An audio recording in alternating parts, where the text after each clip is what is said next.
बच्चे का खाने में कोई इंटरेस्ट नहीं है।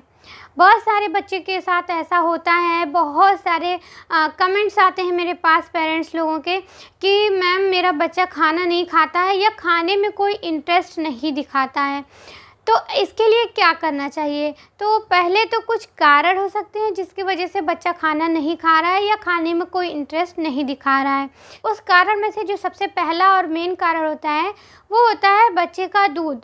यानी कि जब से बेबी हुआ है उसने शुरुआत से ही दूध ही पिया है, लेकिन जब बच्चे को सॉलिड फूड देना स्टार्ट किया तो धीरे-धीरे उसकी सॉलिड फूड की क्वांटिटी बढ़ती है और दूध की क्वांटिटी घटती जाती है।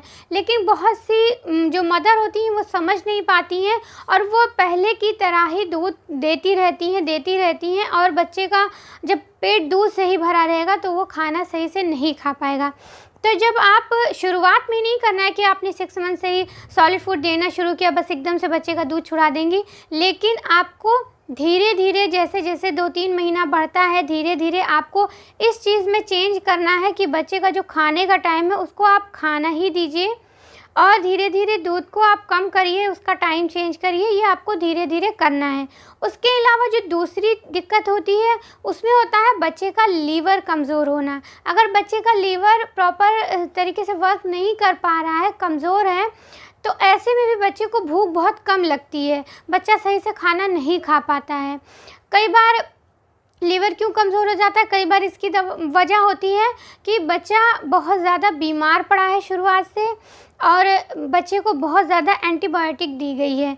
क्योंकि बच्चे अगर बार-बार बीमार पड़ते हैं तो आप अगर डॉक्टर के पास जाते हैं तो आजकल ज़्यादातर डॉक्टर, सभी नहीं लेकिन ज़्यादातर डॉक्टर एंटीबायोटिक ज़रूर देते हैं और इतने छोटे बच्चे को बार-बार एंटीबायोटिक अगर दी जा रही है तो कहीं न कहीं उसका असर उसके लीवर पे पड़ता है और इस वजह से उसका लीवर कमज़ोर हो जाता है और कुछ बच्चे जो हैं जल्दी उनकी जो डाइट है वो बढ़ नहीं पाती है। और इसके अलावा जो अगली दिक्कत होती है वो होती है बच्चे का डाइजेशन सही ना होना।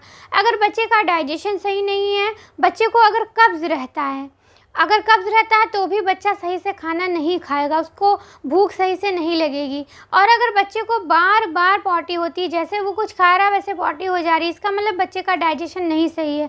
ऐसी कंडीशन में भी कुछ बच्चों को भूख बहुत कम हो जाती है। इसको सही करने के लिए आप एक छोटा-सा उपाय कर सकती हैं कि आप मॉर्निंग में आपको क्या करना है, मुनक्का ले लीजिए। आप अगर 1 साल का बच्चा है, 1 साल से ऊपर का, तभी आप इसको देना स्टार्ट करिएगा।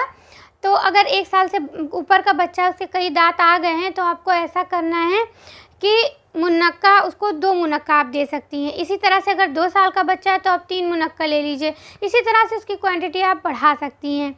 तो आप मुनक्के के बीज निकाल दीजिए, उसको निकालने के बाद चुटकी भर आप अजवाइन ले लीजिए और अजवाइन आप उसी के अंदर भर दीजिए। अगर बच्चा बहुत छोटा है या कुछ बच्चे ऐसे होते हैं कि जब अजवाइन मुँह में पड़ती है तो वो नहीं खाते हैं, उसको थूक देते हैं, तो आप अजवाइन का पाउडर बना लीजिए और फिर 1 चुटकी पाउडर उस मुनक्के के अंदर भर के आप बच्चे को दे दीजिए, तो बच्चा आराम से उसको खा लेगा। और आपको डेली ऐसा करना है, सुबह खाली पेट सबसे पहले बच्चे को यही दीजिए। जैसे-जैसे बच्चे की उम्र बढ़ती है, 4 साल का है तो आप 4 मुनक्के दे दीजिए, 5 साल का आप 5 मुनक्के दे दीजिए, इस तरह से आप क्वांटिटी बढ़ाती जाइए।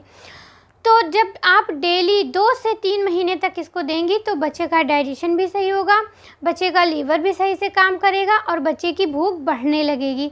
लेकिन इसका रिज़ल्ट आपको तुरंत ही नहीं दिखाई देगा, आप जब 2-3 महीने तक लगातार देंगी तो आपको इसका रिज़ल्ट ज़रूर दिखाई देगा और बच्चे को बहुत फ़ायदा करेगा। बच्चे के अंदर अगर खून की कमी है तो उसको भी सही करेगा, बच्चे का डाइजेशन इससे बहुत ज़्यादा इम्प्रूव होगा। तो ये छोटी सी होम रेमेडी आप ट्राई ज़रूर करें।